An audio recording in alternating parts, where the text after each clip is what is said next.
ತಾಯಿ ಹಾಲಿನ ನಂತರ ನಾವು ಕುಡಿಯುವುದು ಗೋವಿನ ಹಾಲು. ಗೋವುಗಳ ರಕ್ಷಣೆ ನಿಟ್ಟಿನಲ್ಲಿ ಗೋಶಾಲೆ ನಿರ್ಮಾಣ ಮಾಡಿ ಗೋಸೇವೆ ಮಾಡಲಿದ್ದೇನೆ ಎಂದು ಸಚಿವರ ಪುತ್ರಿ ಬೀನಾ ವೈದ್ಯ ಹೇಳಿದರು.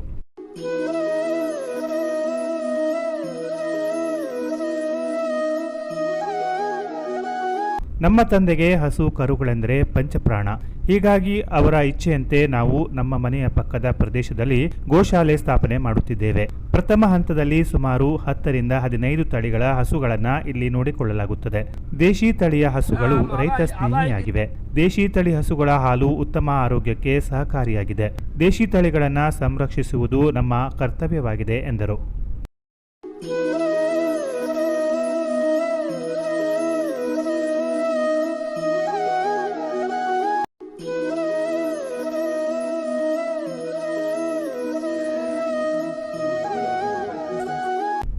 ಹತ್ತು ಆಕಳನ್ನ ಸಾಕಲು ನಿರ್ಧಾರ ಮಾಡಿದ್ದೇನೆ. ಕಳೆದ ತಿಂಗಳು ಮುರುಡೇಶ್ವರದಲ್ಲಿ ನಡೆದ ಜಾನುವಾರು ಪ್ರದರ್ಶನ ಹಾಗೂ ಜಾಗೃತಿ ಶಿಬಿರವೊಂದರಲ್ಲಿ ನಮ್ಮ ಮನೆಯ ಕೊಟ್ಟಿಗೆಯಲ್ಲಿ ದನಕರುಗಳು ಇದ್ದವು. ಹಾಲನ್ನು ಕರೆದು ಮಾರಾಟ ಮಾಡಿ ಬರುವಾಗ ದನಗಳಿಗೆ ಬೇಕಾದ ಹಿಂಡಿ ತರುತ್ತಿದ್ದೆವು ಎಂದು ಕಳೆದ 35 ವರ್ಷಗಳ ಹಿಂದಿನ ನೆನಪೊಂದು ಆ ಕಾರ್ಯಕ್ರಮದಲ್ಲಿ ನೆನಪಿಸಿಕೊಂಡು 10 ಆಕಳನ್ನ ಸಾಕುವ ಇಂಗಿತವನ್ನ ಸಚಿವ ಮಂಕಾಳು ವೈದ್ಯ ವ್ಯಕ್ತಪಡಿಸಿದ್ರು.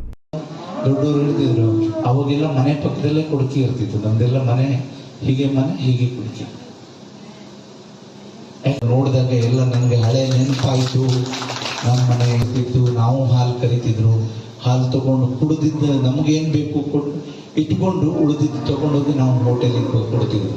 ಅವಾಗ ಮೊದಲೇ ಈಗೆಲ್ಲ ಪ್ಯಾಕೆಟ್ ಬಂದ್ಬಿಟ್ಟಿದೆ. ಅವಾಗ ಆಗಲ್ಲ, ಆಗ bucket, steel bucket, basket, steel basket. ಅದು ಹೋಗುವಾಗ ಹಾಲು ಕೊಡೋದು, ಬರುವಾಗ ಅದರಲ್ಲಿ ಹಿಂಡಿ ತಗೊಂಡು ಬರ್ತಿದ್ವಿ.